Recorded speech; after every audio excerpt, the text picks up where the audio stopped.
No, that's a piece of it. It's like Lisa's working on it. I didn't mean to give it any.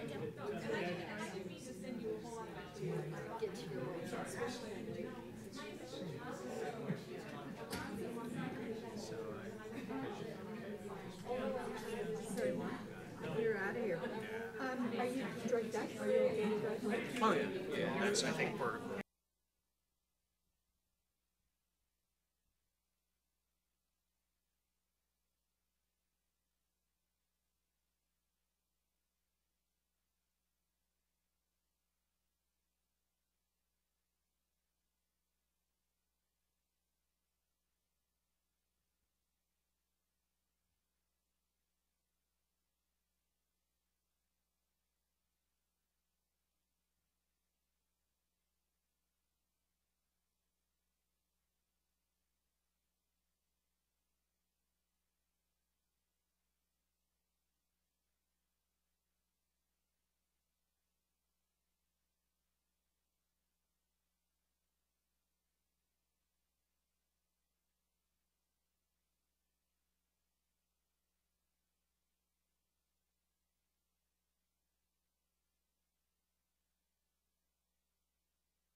Happy New Year, everyone. I would like to call to order the January 8th, 2013 regular meeting of the Boulder Valley School District Board of Education. Sandy, will you call the roll? Albright. Here. Belville. Benford. Fuqua. Here. Myers. Here. Reed. Here. Smith. Here. Please stand and join me in the Pledge of Allegiance. I pledge allegiance to the flag of the United States of America and to the republic for which it stands, one nation, under God, indivisible, with liberty and justice for all.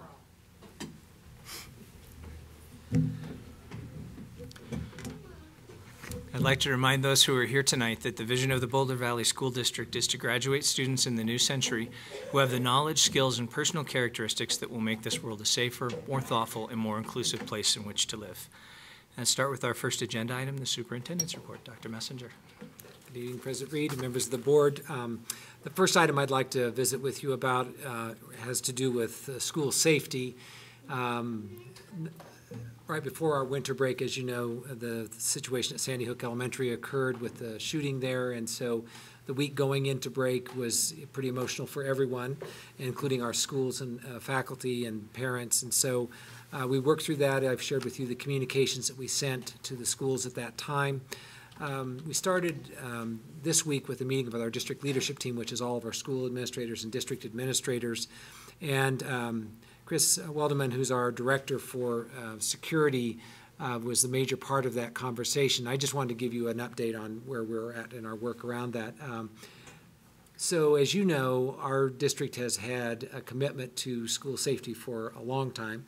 And I will say that under Chris's leadership this year, it has been re-energized because of his experience in working in the Adams 12 district and his background, both as a school resource officer and also as a security administrator for that district. So we're benefiting from that.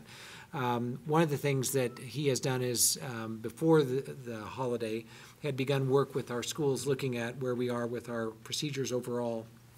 So we took time today to work with our administrators to review our expectations around drills and preparation in the event that they need to do a lockout or a lockdown or take shelter in place. And so just reviewing those, we do have a reporting system where when schools have those kinds of drills, you may have noticed in the article in the paper yesterday around the drill that was at Casey Middle School.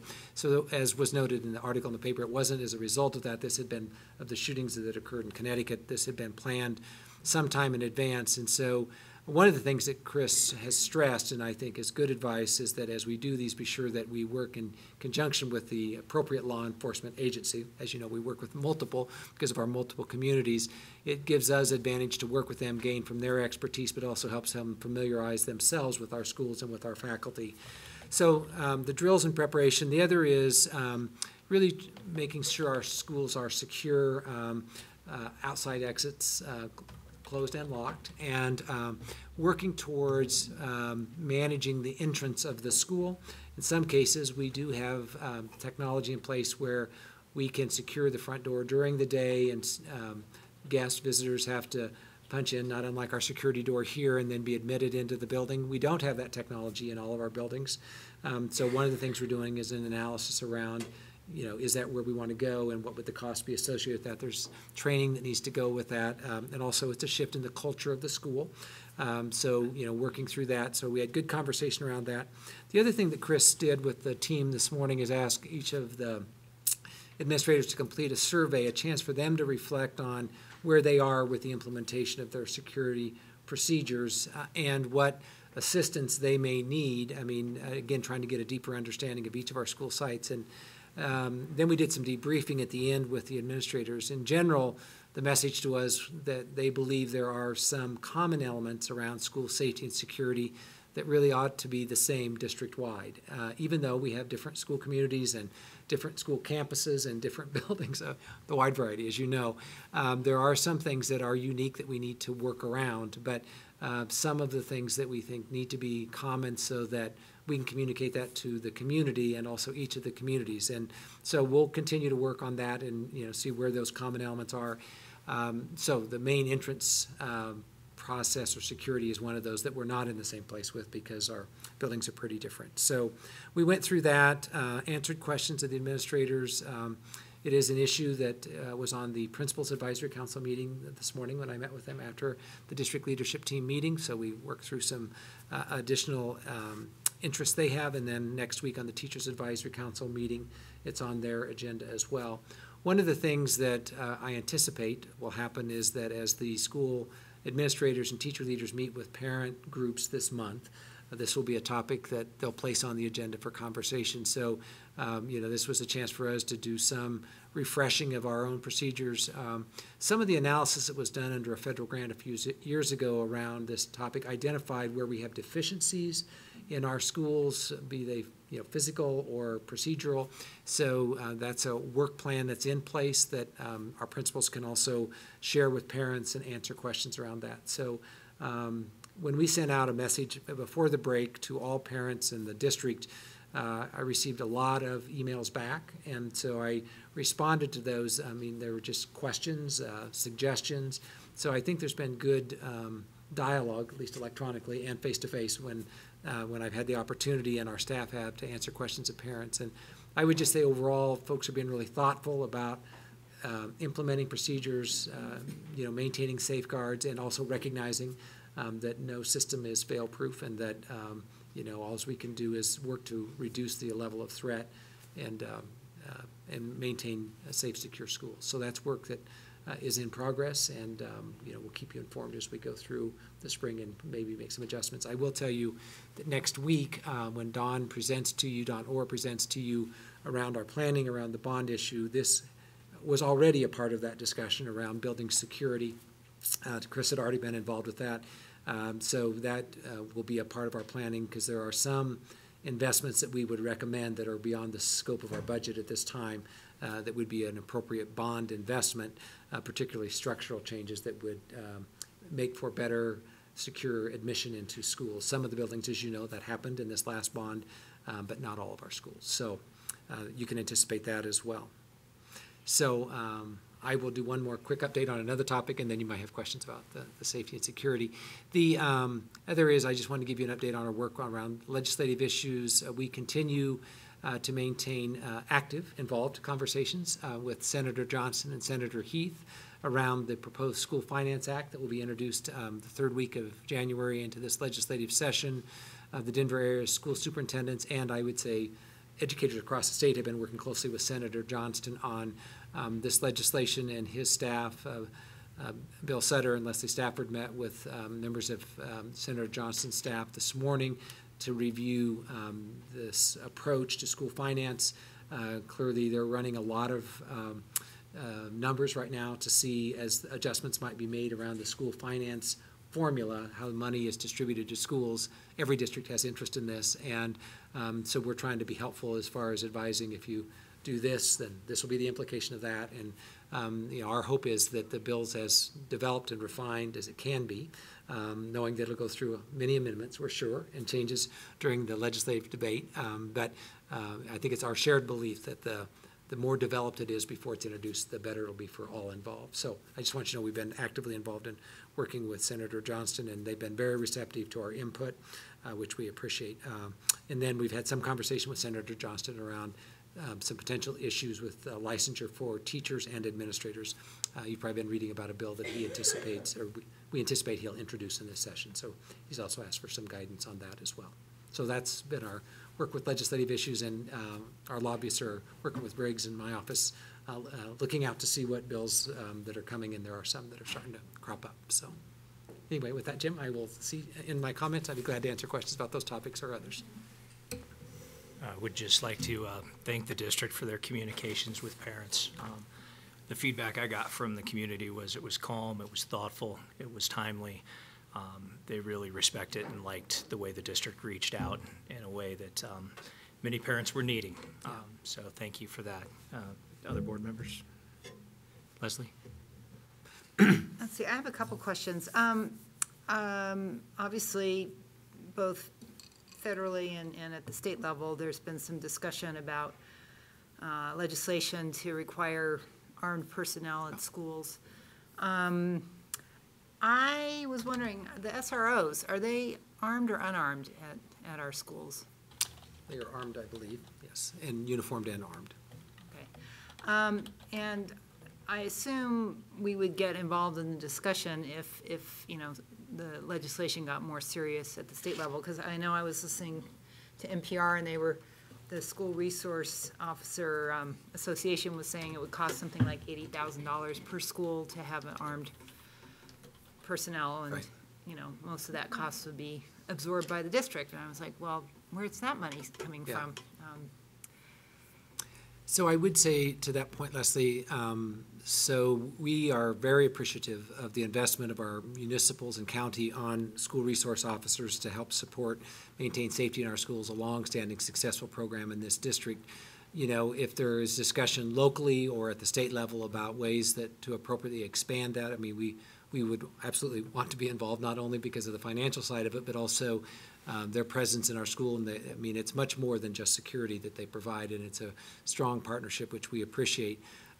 So in my conversation with legislators on this topic, I mean, I think it's bound to be a topic of conversation. We've not seen any, early on, any serious attempts to redirect dollars to go there. I mean, it would really need to be a rich discussion about use of resources and the value added from that. I mean, clearly there would be value added, but you know, there are a lot of things that we don't do that would add value to the educational experience and safety of our students. And so part of what we've said, there are a lot of other things we also can do and get in place that will lower the threat and increase the safety of schools that might be in addition to having presence of law enforcement. I will tell you, I think our bias would be, and I certainly can't speak for everyone, that if there's increased presence of armed personnel in our buildings, we'd absolutely want it to be through law enforcement. Folks who are trained and understand not just as law enforcement officers, but also school resource officers go through unique training themselves, because not every officer of the law would want to necessarily be a school resource officer. It's a different kind of an assignment. So their presence is more than just law enforcement for us. It's a partnership, and a partnership with the school community, and most of them are consistently recognized as being, you know, friends of the school in many ways. So, but we'll absolutely be involved in that discussion. Well, and I just have to say, you know, I'm just, again, so glad that with the bond, we did try to address at least entrance issues. Yes. I remember going through Louisville Middle School, and the old school, and it was just a nightmare. I mean, there were little cubbies where you could sort of hide out, and Right. I just thought, oh my gosh, this is just a nightmare if somebody came in. Plus just the Ed Center, you know, I mean, you know, there's been times when we've had sort of hot meetings, and I know this was open, and Right. somebody could walk in, and now we all have our little IDs that we have to wear, and Tom and I had to show that to get buzzed in. So I'm glad that we're stepping up security at our schools Yep. as well as here. Just unfortunately, it's a sign of the time, and Yep. that's what we have to do. Thank you, Leslie. Sam? Just second Jim on the quality of your communication after the tragedy. Thank you for that, and thanks for the comprehensive review as well. Are there any deficiencies that have been identified that where we feel a need to take immediate action? I think the one area, Sam, that, you know, and again, we'll be thoughtful, and not only because of the investment of resources, but also with each of our schools. I think that the improvements that Leslie described with the entrances, some of those were structural, but the other is using some technology that would allow us to just what we have here at our security door. Again, for some of our buildings, that isn't as adaptable to the setting, but we have some schools that could directly benefit from that. And so, in not an easy install and not without some expense, but we've begun to put a proposal together that, you know, we might begin to move on fairly quickly, just because it would add just one level that would be pretty doable right away. But so that'd be the one area, in addition to just our work with staff and training and communication with parents ongoing. But that would probably be the one area that we're doing, and making sure that we're using our IDs, and that, you know, our visitor sign-in, all of those areas that we've had in place, but just being more disciplined about making sure we're doing them. Anyone else? Or is it board communication? Do you want to save it till? Okay. Jenny? So my concern would be like our high schools. I don't know how we restrict that. I mean, the way that students, the last time I checked, students were using outside doors to travel between classes in I mean, sometimes that's the only way they can get to class on time is, I mean, so I don't know if we've thought about that, but I'm sure you have, and I mean, is it going to be doable, or? Well, it's probably some of our most complex is our high school, because of some of it's just the way the buildings are laid out, and access points, parking lots, you know, not near the front entrance. But there are some things, some of the electronic door locks with fobs, and I mean, so for staff to access the building at different times. So we're working through some of that. But, you know, our buildings, well, I don't want to say they're used 24/7, but just about. I mean, especially our high schools. And so we had that conversation today with our high school administrators. So yes, there are things we are doing and can do more of, but it is, I would just acknowledge, it's probably our greatest challenge, because not just our use of the facilities, but we have, well, in all of our buildings, a lot of community use, and we certainly don't want to discourage that, but we also want to maintain a safe environment, not just during the academic day, but most of those students are our own students back in the evenings and on weekends, plus our community members. So, yeah, I just have to say that's probably our most challenging area. The the other area I have a concern about that I hope we're thinking about is I get worried about all those kids out in portables. I mean, Yes. some of our portables have little eye holes that teachers can look through, but a lot of those doors are just blank. So somebody could be knocking on the door and there's, I mean, and they, well, I have just all kinds of concerns about Yep. our portables and the way they sit out there by themselves and the way it's really difficult to get, for kids even, Yep. to get in and out of the building and in and out of the portables. And It is an area we've consistently heard concern by parents in the schools that have modular buildings, just what you said. There are some things we have and will do that could address that short term.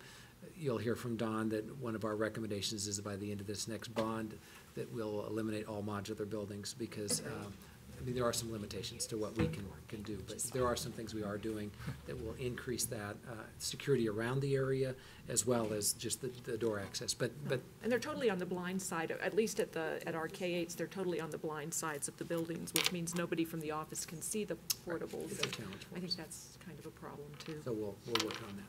Yeah, yeah. And then I'd like to, I hope that we will also, this is just a comment, that I hope while we're increasing security, we'll double down on our efforts to make sure that our buildings are welcoming to Yes. our parents and community, because just in general, Yeah. we're better off having, I mean, I think that keeps our buildings safer too, to have parents and community members feeling welcome in our buildings. And so I Absolutely. hope that we will not sacrifice that in our efforts to keep our kids safe. We share that commitment, and I'll tell you, our building administrators and staff feel the same way. I mean, it's trying to find that right balance of the confidence that we maintain safe and secure schools and also welcoming schools, so, absolutely. All right, thank you, Dr. Messenger.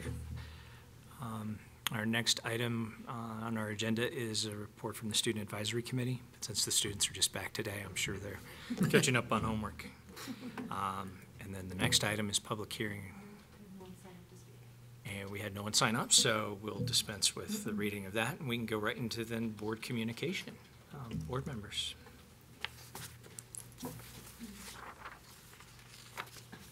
Yes. It's gonna go fast. Sorry, you guys have some. Yeah.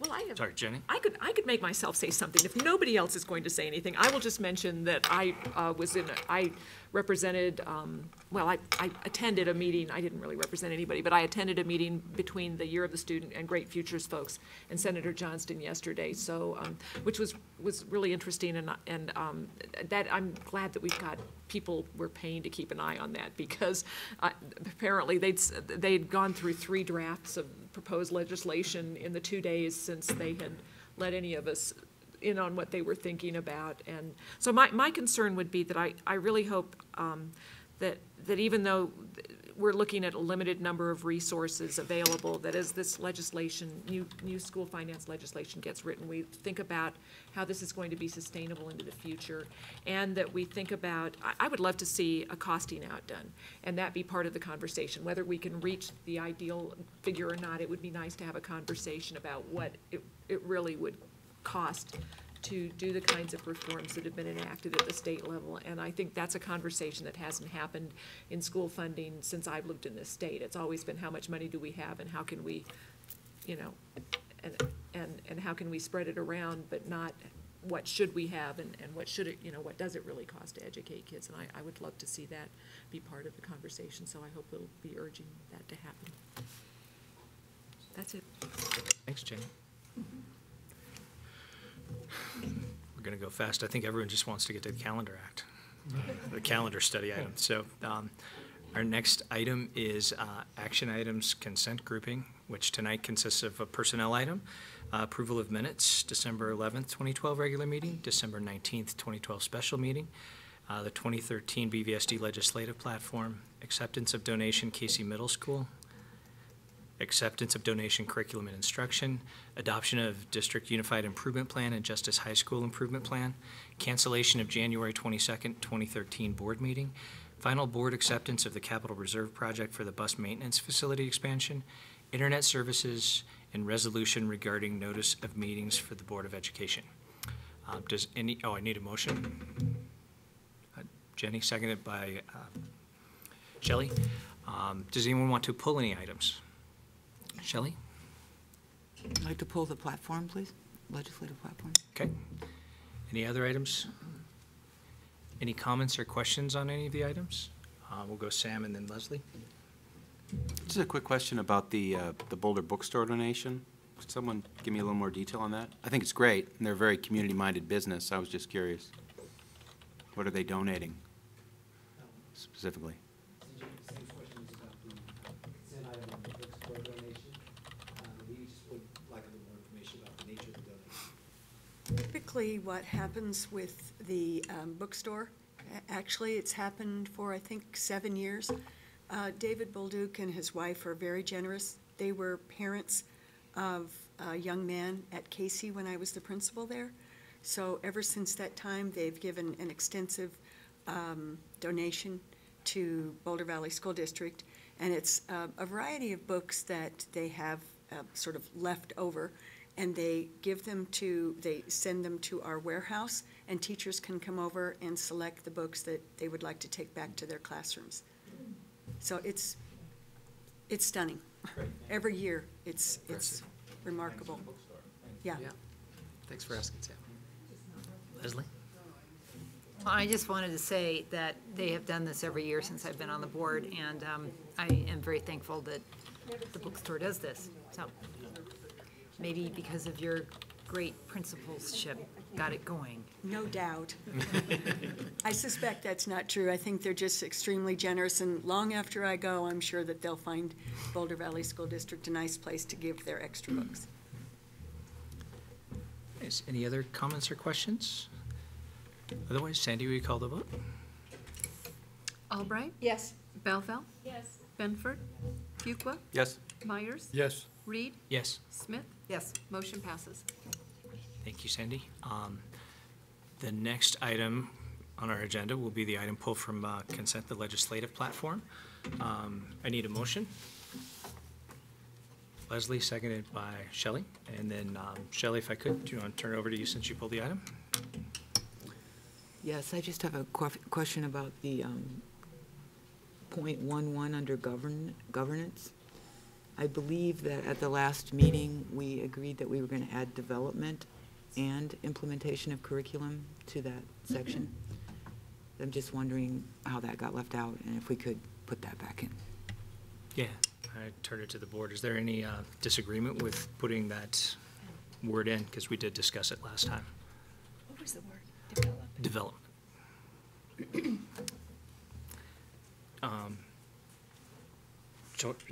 Lori. Lori. I don't have any disagreement about it.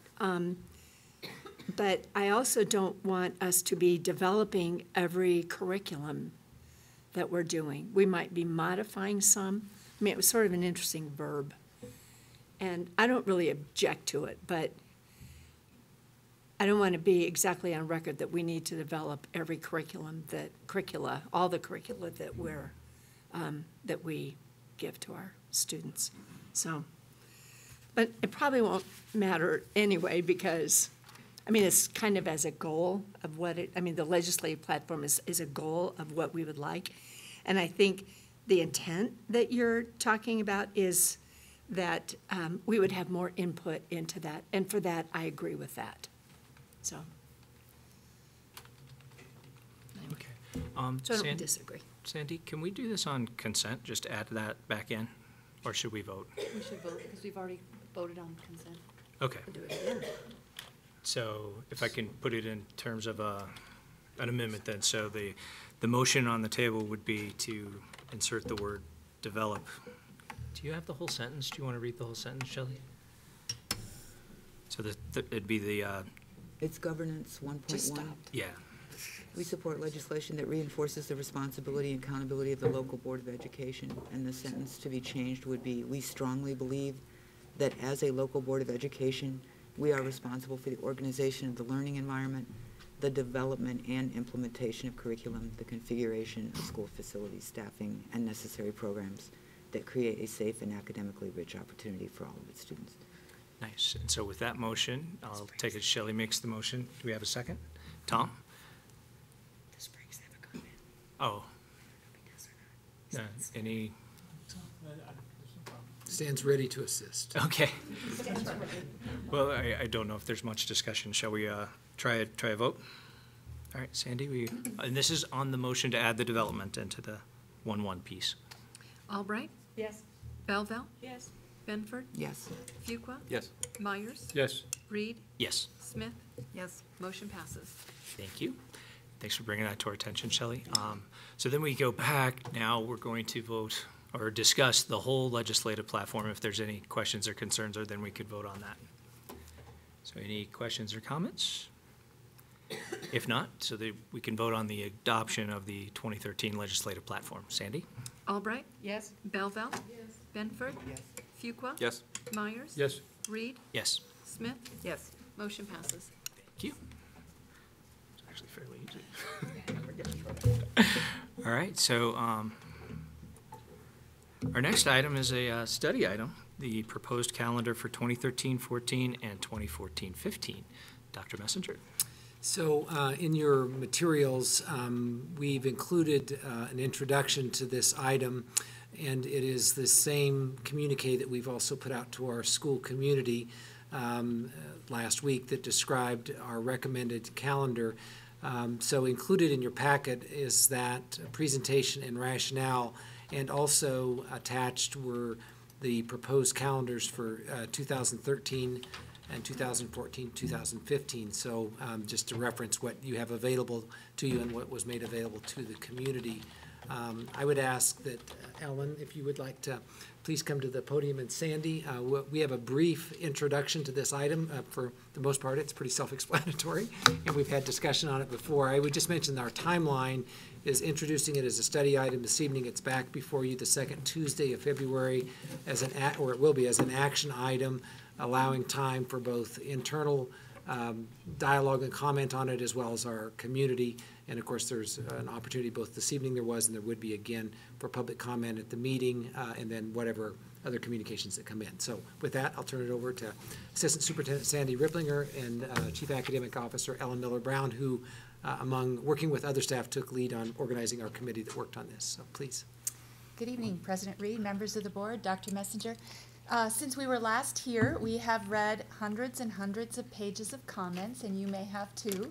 Our community was very helpful, I think, with us after we first gave them the guiding principles and then some calendars to give us a lot of feedback. So as Dr. Messenger already mentioned, we have 4 major themes that came through to us as we then looked at the calendars that we had in place and what we would propose to you this evening. Those 4 were preferences for a united calendar, so the same calendar for all BVSD schools, a preference for ending first semester before winter break, a preference for a later start in August, and a preference for a comparable number of days in each semester. So those are the things that we had in mind as the calendar committee came together and developed the calendar that is before you this evening. There's also, all of this information has been placed on the BVSD website, so people can read through all of those hundreds of pages of comments and see what we looked at as we made this decision. So Ellen is now going to share with you really the highlights of the calendar that is being proposed. So our proposed calendar, which you've already memorized, I'm sure, is the revised A calendar. And there are some key components of that, which I'll go through primarily for the larger community. But the student start dates will be Thursday, August 22nd in 2013 and Thursday, August 21st in 2014. Those start dates are 1 week later than our start date of this year in our present calendar. Our first semester will again end at winter break. Our first semester will have 80 instructional days in the first semester and 92 days in the second semester. As you know, the second semester and the third trimester give up a lot of instructional time to accommodate state assessments like the TCAP in grades 3 through 10 and the ACT in high school. So that is a little more of a balance than it looks like, just numerically. There are teacher non-contact days, which are professional development and conference exchange days, are placed throughout the calendar although we placed a lot more at before school and after school this year in order to make sure that we balanced out the semester days a little bit better. The school year will end on Friday, May 30th, 2014 in next year's calendar, and on Friday, May 29th in 2015. So this is your night to study the calendar and ask us questions and Dr. Messenger. And then you will be taking final action at your February 12th board meeting. So we stand ready to answer questions that you have. Thank you. Board members, questions? Lori? Yeah, I had a question. One of the common themes that you mentioned with the second one was that the first semester end in December before the holiday break. I'm just curious about whether that was a value commonly held by parents and teachers, but especially parents of all grade levels, or whether it was more heavily weighted to the high school, which is traditionally, I mean, the reason why we changed this calendar a few years ago. And I'm just curious of what elementary parents thought about that.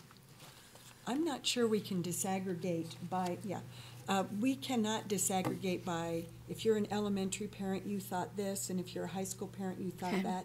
All we can determine is that more parents, or more people who completed the survey wanted to have the first semester end before winter break. That's what we do know. Lori, what I would add is that I think you could probably move to that assumption, that the strong support was from secondary parents, staff, and students, because the reality is the semester break doesn't really have any significance to elementary or middle school. That really the significance is around how it affects high school age students and their studies. So I think that's consistently in our meetings and our conversations. It just wasn't. It doesn't matter when the semester ends for elementary and middle school so much as it does because of gradings and credits and those things. So I think you can make that assumption. Okay. Nice. Leslie?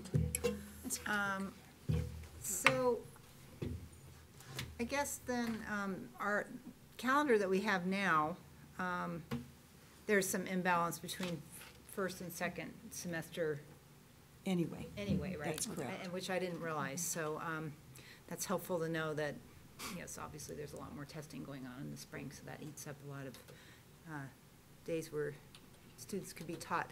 I just have a few comments. When we were at the CASB meeting and we had the breakfast with the students, I was polling them about, their thoughts on the calendar, and they uniformly said that, ending or having finals after the break was just a bad idea, and they said, it doesn't affect us because we're graduating, but we really don't think that should be the case.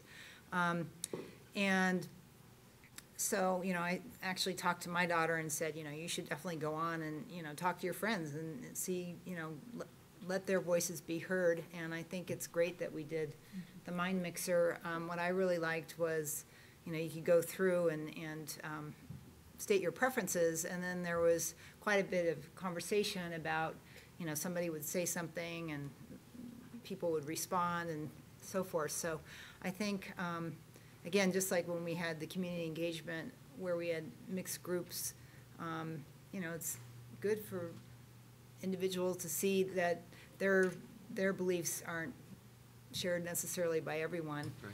And I'm really glad that we got a lot of student input regarding the calendar. So I'm assuming that we're going to evaluate Mind Mixer and see if we want to continue using it. But so far, I think, at least as far as the calendar goes, I think it's been a really good tool for us to use. Yeah. So. Thanks, Leslie. And I was actually surprised when I saw that the calendar that you've recommended is none of the three that were the original, and I think you've done a really good job of incorporating all the various comments and trying to balance out what we've heard. So thank you for not being just, it's this way or no way, that you had some flexibility and took the middle roads. I think that's good. Thank you. We had a very thoughtful committee. Yes, and representative of all of the different stakeholders in the community. So the teachers were there and the parents were there, and I think everyone brought their voice and represented their folks in a really thoughtful way for all of this, so thank you. Yeah, I And the think fact that we other- don't have like angry people sitting here right now is, I think, pretty significant, because this is the third go-round I think I've had since I've been on the board of the calendar, and this has been the most calm that we've had, you know. Well, we had vociferous conversation during some of our community forums, but one of the things I was going to say in honoring of our committee is that the members of our committee went to all of the community forums, and so they got to hear all the different issues that different community members were raising, so they thoughtfully came to this revision process and could really weigh a lot of different possibilities, and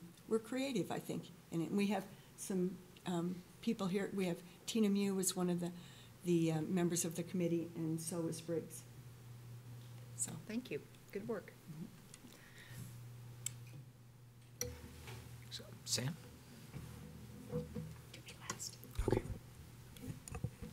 So the reason it's a 12-day imbalance, even though there's only a 5-day difference, is it was already out of balance? Is that? It was out of balance, and it just went a little bit further out of balance. Okay. Yes. Is there data to support or evidence of improved high school student performance when first semester ends at holiday break? I would say it's more anecdotal. It's really what certainly we in my hear house. from what we hear from the students and their parents. Okay. And because I'm concerned that, with only 1 week later, we'll have angry people here, next fall. Really, I'm concerned that it's still going to be too hot to learn for the younger students. So how much improvement do we really expect this to make for that issue that drove us to push it back in the first place? Well, Sam, what we've shared, and I think I shared it in the article in the newspaper, is there's a little bit about these proposed calendars that will make everybody happy, and there's a little bit about them that'll make everybody unhappy. And so I just think that's where we are. That's both the advantage and disadvantage of finding a middle ground, is that it's not as late of a start as many of our parents and staff who wanted that, and we certainly understand and respect that. So I guess a simple way of stating it is it's one less week of exposure to those high heat conditions, which are bound to happen in late August, and another week would have been probably better on that count. It really, we felt this is as far as we could go without pushing the semester into mid-January, and that was one of our counter options. And, I think that when we talked about this within the committee, it's always about giving and taking in these discussions. And, I would just say if we find that the start still isn't late enough, that we still have conditions that are unacceptable to our community over time, or if this imbalance in semester is unacceptable, then, one of the counter options we had is to move it back later and move that semester break to mid-January, and then move the end of the year into early June. All of that's doable. You saw a counter option.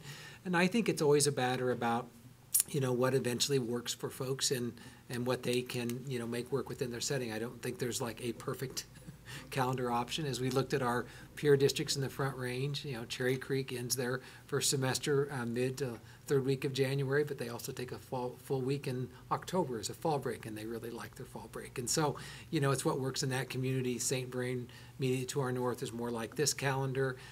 So, it's ultimately a matter of what works within our school communities. But, I think we have less exposure to the heat.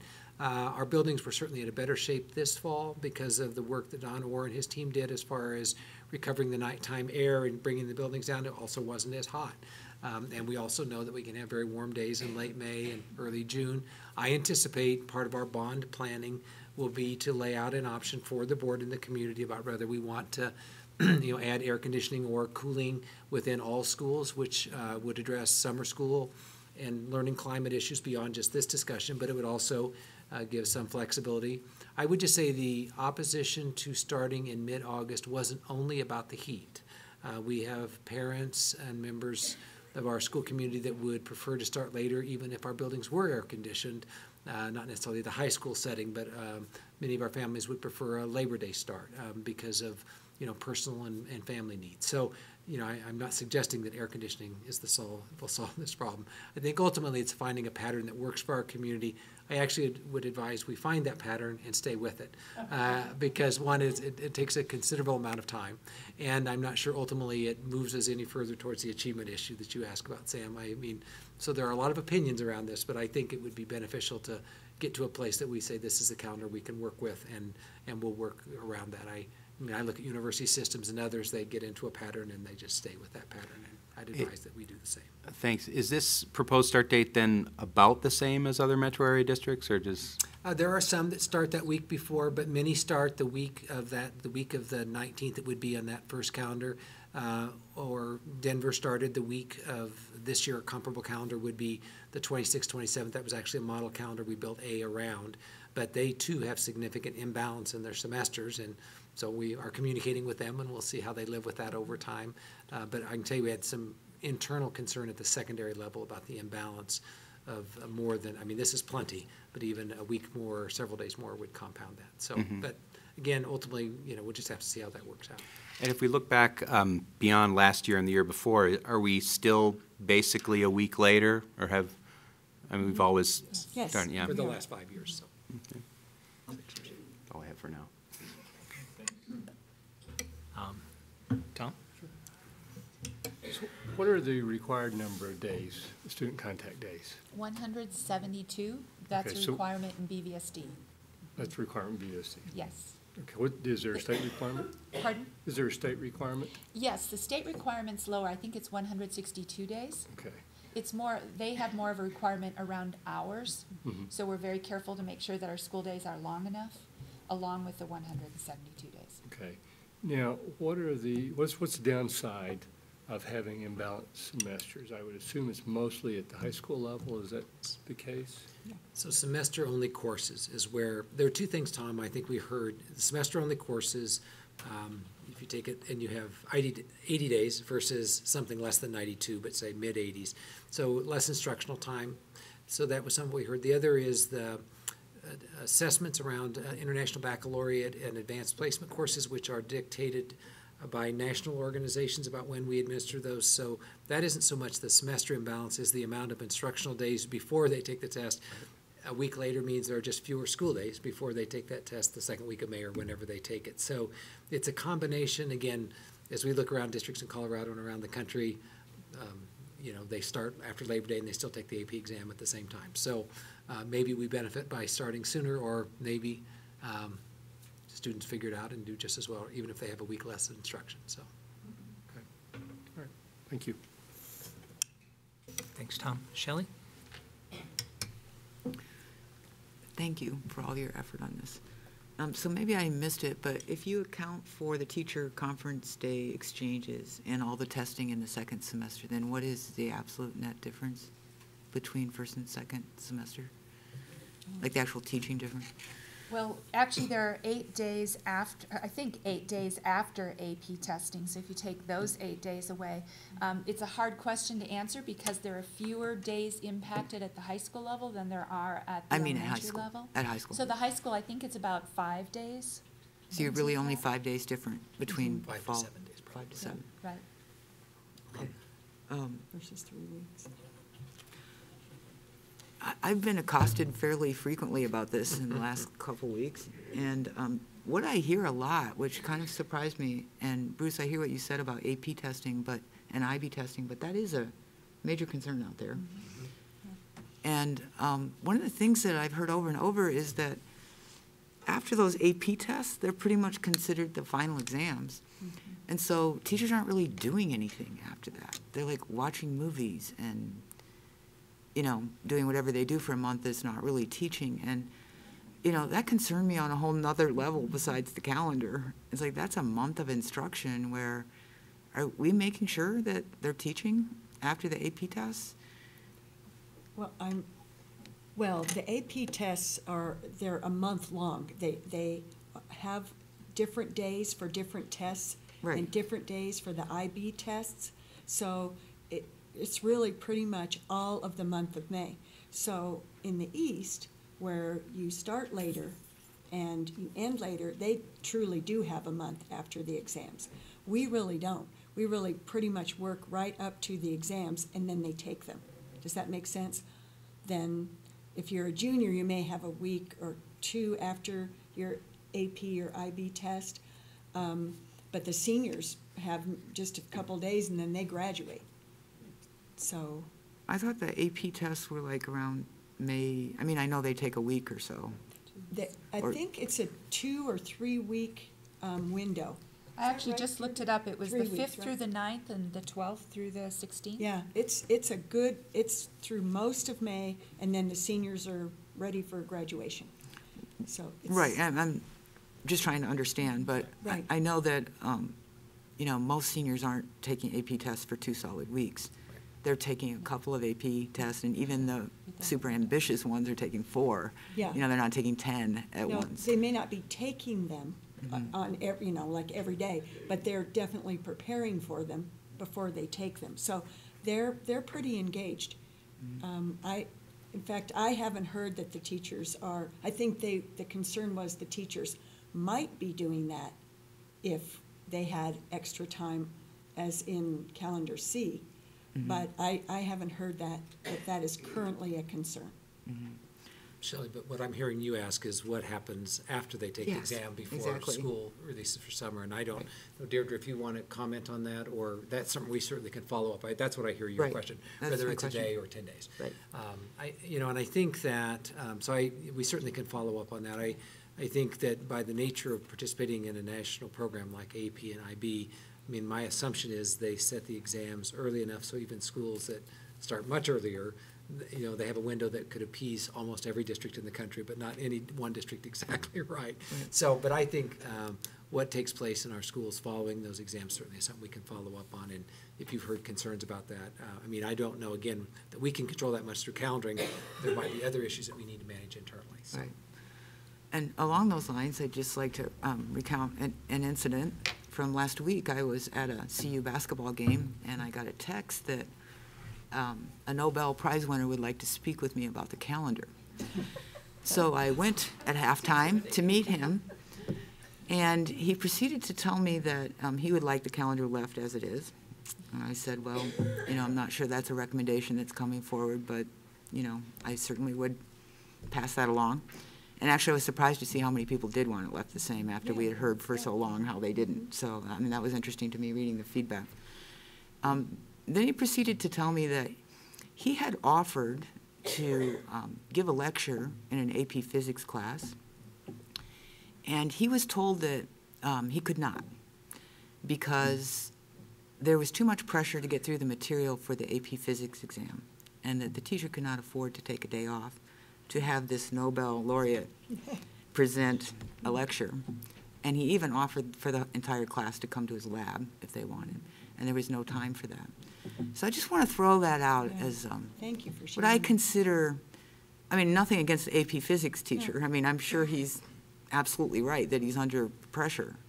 But something's wrong with that picture, with that scenario when we have this kind of talent in this community and we're not able to somehow figure out how we can accommodate that. So, Thank you for sharing that.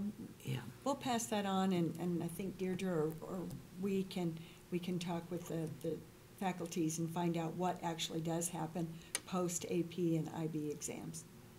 Yeah. And I have to say, he wasn't upset about it. He just thought it was curious that he would offer that and be denied. So, Yeah. Thank you. Leslie, is that responding? Yeah. Sure. That's an interesting comment. College courses are not exactly the best pedagogy. And so we're replicating bad pedagogy often with AP courses in the high school, not because the teachers are bad, but that's how AP is set up. But AP is realizing that, and they're changing. They are in the midst of, right now, of revising how AP classes are taught. So, sort of an interesting issue. Okay. Sure. I also forgot to mention that in the process of reading all the comments, Bruce, there were quite a few people that said they didn't like the BVSD listens password Facebook linkage. So I'm hoping we're listening to that, because if you really do want good feedback on these things, it would be nice to make that very accessible to people. So I would say, Leslie's comment earlier was the evaluation of this software, and we will do that. And that comment was, as you said, frequently made. I think there are many ways we can collect feedback. This is just one way. We are going to continue to introduce topics to see if some of that's getting accustomed to the process and getting more comfortable with it, or if it limits the input. We'll obviously, our plan is to use it when we get the board goals and things ready to go out, in addition to our face-to-face. But yeah, there's some sensitivity to the format, and we've conveyed that to the software company as well. So, we have other local municipal governments and others around us using the same software in different ways, and so we have kind of a network of folks close to us that we can have those conversations with. We had a high participation rate compared to what this company normally sees, which they're pleased about, but that doesn't mean we didn't hear the concerns. Some said they just forced themselves through to do it because they wanted to give input, but it wasn't their preferred way to do it. So, and some just wrote emails, which we encouraged, just said, Mr. Superintendent, I'm not going to go on that site, but this is what I think, and we included those comments in your packet as well. Thanks. Jenny? So,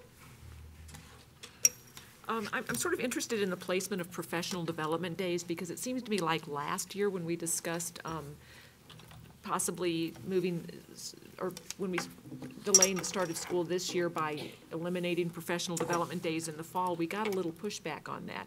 And at the time, and I noticed we seem to have done the same thing now, and so at the time, there was concern about whether that was best practice or not, and so I just wonder if the placement of professional development days in sort of at either end of the year is best practice.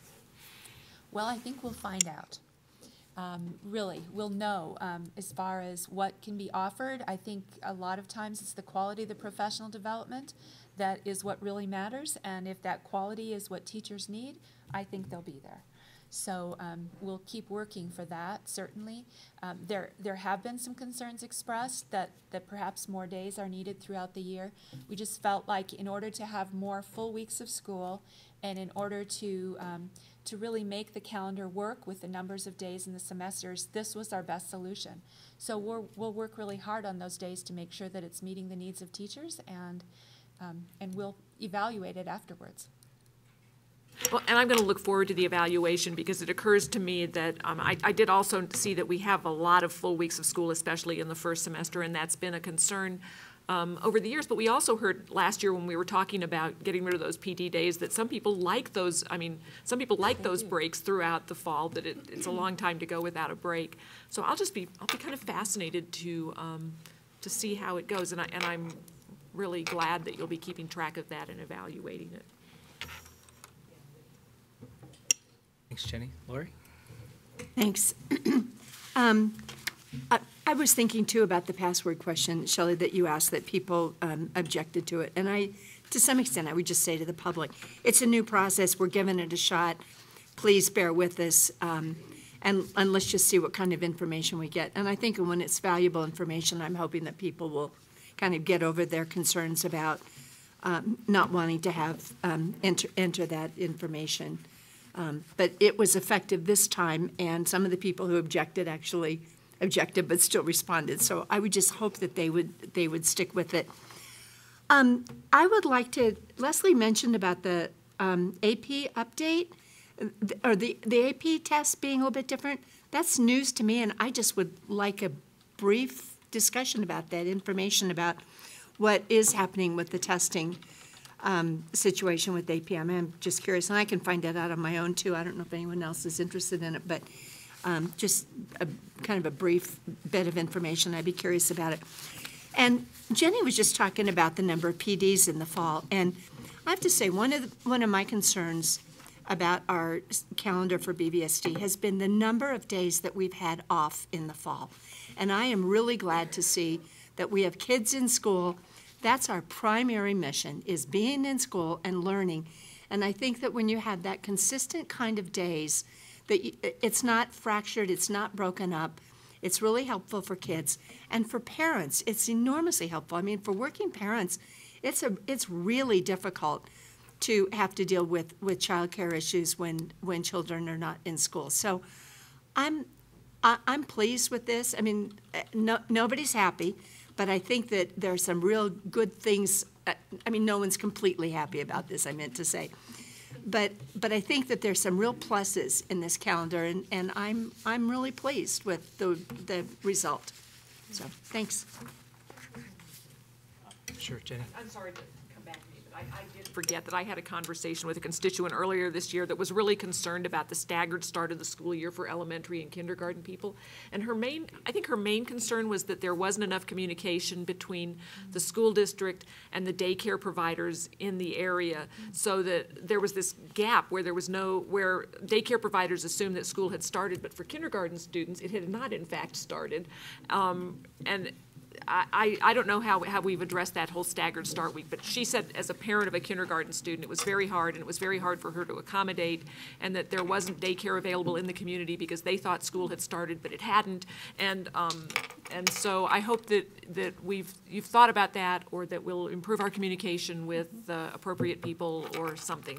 It could be that the staggered start has been in place for so long, because it's been for well over 10, 12 years, that we haven't done as good a job communicating what that staggered start looks like. So we can do an update to the principals and make sure their communication on that is clearer than it has been. And I think it's a little more confusing for schools like, I think the particular school was Birch. We have some schools that don't have half-day kindergarten, but they don't have full-day kindergarten. What they have is kindergarten some days. And, I mean, don't we have schools like that where they run like 2.5 full days? Where they do 2.5 days a week, but they do full days and a half day. And so the staggered start was really baffling and difficult in that particular school, I think, as well, because the schedule was even odder than our other staggered starts. So the message really to the principals is to try to, first of all, make that schedule more transparent and communicate it more, and make it somewhat easier if possible.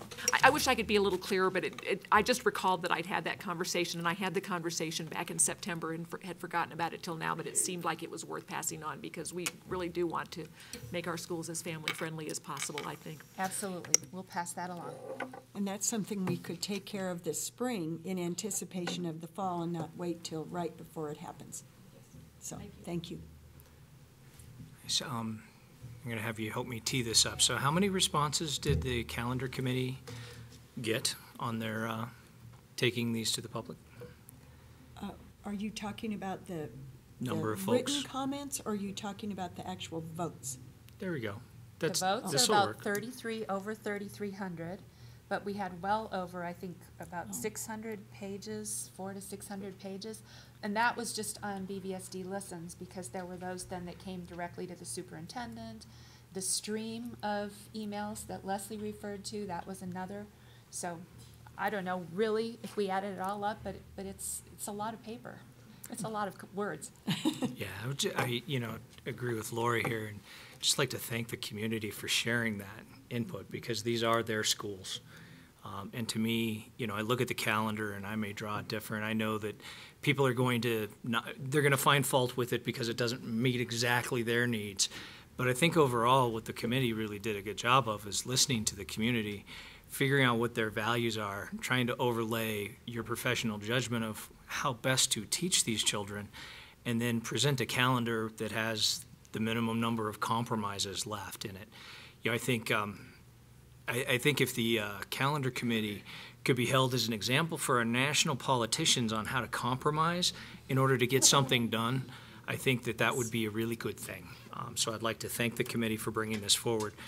To me, this has been about the process and less about the destination. The process for me, I wanted the community included in as broad a way as possible.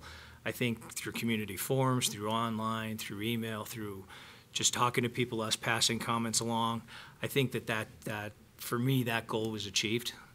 And so I'm happy to be supporting this calendar as it comes forward again next time. Good job, and thank you. Thank you very much.